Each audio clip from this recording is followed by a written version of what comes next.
Many believe YouTube has gotten way worse these past few years, but this video isn't about the problem, it's about solutions. Go to YouTube and search for before:2019. Make sure you use a small b, and then your search term. You'll find videos that were published before the current surge in fully AI-generated videos. Not only does this method get rid of AI, it also gets rid of shorts. Just look at the results if I take out before 2019. Totally different. This is actually the search that led me to find this method. I just wanted primary sources. Originally, YouTube was a search engine first, not based on the attention-focused algorithm. The stuff designed to keep you hooked is on the homepage and suggested videos. So step 1 is to get rid of the algorithm wherever we can. Go to your Google account settings, click Data and Privacy, and turn all of this stuff off. Be sure to turn off personalized ads as well. Beautiful! This helps me avoid distractions, especially since YouTube is also a workspace for me.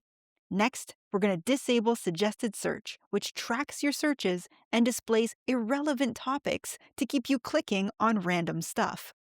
I recommend using the Mullvad or LibreWolf browsers for this, since they already have the uBlock Origin plugin we need installed by default. In the uBlock Origin plugin settings, click My Filters. Add the filter youtube.com/complete/search. Make sure to enable your custom filter and then apply changes. Refresh YouTube and you won't see suggested searches anymore. If you couldn't do that one, no worries, I'll cover more.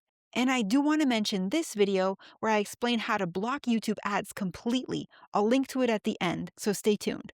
Unfortunately, we can't avoid suggested videos below the video on regular YouTube desktop or in their mobile app. You need an independent aggregator for that. I use PipePipe and NewPipe, which can be downloaded from the F-Droid store on Graphene or Android. And these apps provide options to block all suggested videos.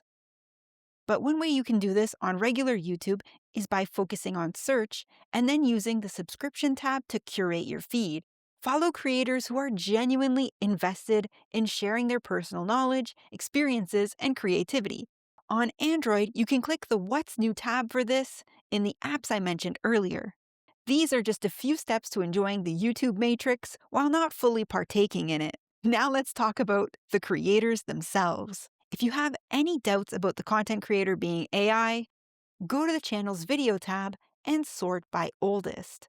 If you see the creator has been active for more than 5 years or pre-2020, there's a much less chance that their videos are fully AI generated.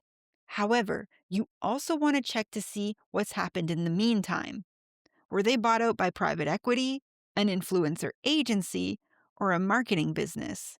What incentives or goals might they have compared to the original creator? But I'm glad people are catching on and voicing their opinions. And sometimes this leads to positive change. So go look at their older videos and compare what you see today. Do you see an evolution in content quality, style, and production over time? This is actually one of the reasons why I kept a few older videos on my own channel, even though they're not related to what I talk about today. I went from not being on camera to becoming more comfortable making videos in person.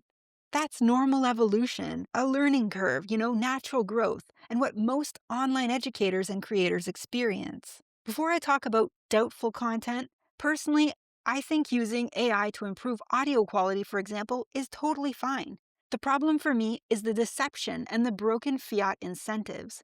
For example, pretending it's human, using sensationalized clickbait, or fully generating mindless content for fiat money. But let me know your thoughts below. This is my personal opinions and red flags.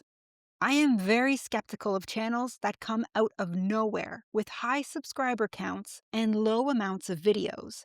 So when in doubt, I have a look at the correlation between subscriber count and how many videos are published. Just to give you a perspective on what normal growth looks like, I had over 300 videos on my channel at its peak and 14,000 subscribers after 5 years of work. That's an average of 46 subscribers per video, which is very normal slow growth for a niche channel like I had for small and medium-sized businesses.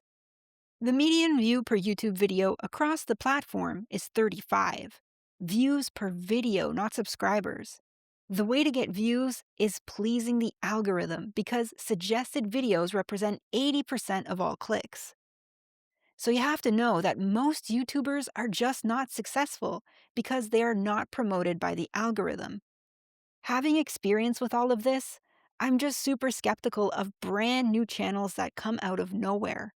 Unless they're an outlier, generally speaking, it's very rare for brand new channels to get pushed by the algorithm and to pick up thousands of views. I just wonder, why is YouTube promoting them? And so I just ask myself, is this genuine content or something designed to capture my energy? Was most of the video ads, sponsors, and fiat incentives, or actual helpful education? Was this authentic or generated with other underlying intentions? And probably one of the most important things here is to trust your intuition. If something feels off, it probably is. So this is really important. You have the power to change the incentives. Having been a YouTuber for a decade, I can tell you that your clicks and views are closely monitored by creators whose main income are sponsorships and ads. If a fear-mongering title and thumbnail does well, we are incentivized to make more. And so, you're not clicking on sensationalized content actually does have an impact. It disincentivizes us from making more fear-mongering clickbait content. By choosing not to click, you are breaking the cycle of negativity and halting the reinforcement of the very systems many of us question. So don't click. Instead, enjoy content from people who are manifesting the world you wish to see. Not having a television or any subscription services, YouTube has been my main source of online education for over a decade now. I honestly enjoyed consuming and creating content on the platform. But at this point, I've been spending way less time on YouTube and more time offline. Bitcoiners often say touch grass or just connect with the physical world. I also see it like there's an internet around us, ancestral technology, that has nothing to do with the surveilled fabrication of the fiat system, and we have the power to connect that way. I won't get into it now, but when it comes to the internet, I'm still on YouTube to reach a broader audience, but the second there's a strong alternative on NOSTR, I'll gladly move over there. It's a place with a beautiful diversity of real people, no algorithm, and the incentives are more aligned with Bitcoin's values of sovereignty and freedom of expression. I did a whole tutorial on it recently, which I'll link to at the end. I encourage you to check it out to learn more. But the protocol just isn't ready yet for decentralized long-form video, but it's coming. I personally think one of the greatest gifts we have to share is our presence, how we direct our consciousness or how we decide to spend our time. And so as a creator, I respect the fact that you've chosen to spend your time with me here right now, because you could literally be doing anything else. I don't see you as a click. I see you as another person questioning reality. And that's what I value. Genuine human connection, learning from each other, even if we aren't in the same, quote, meet space. I just want to see more of that. So for me, AI isn't a replacement for human presence, experience, or manifestation. I think it's a very powerful tool to help us leverage and manifest human creativity and innovation, but it's not a replacement, especially from the fiat control system. But I'll talk about that more in another video. All my videos are ad-free, demonetized, and I have no sponsors.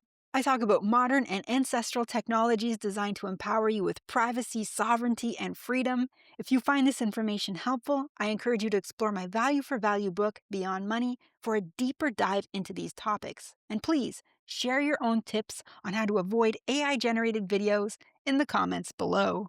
Thanks for being here.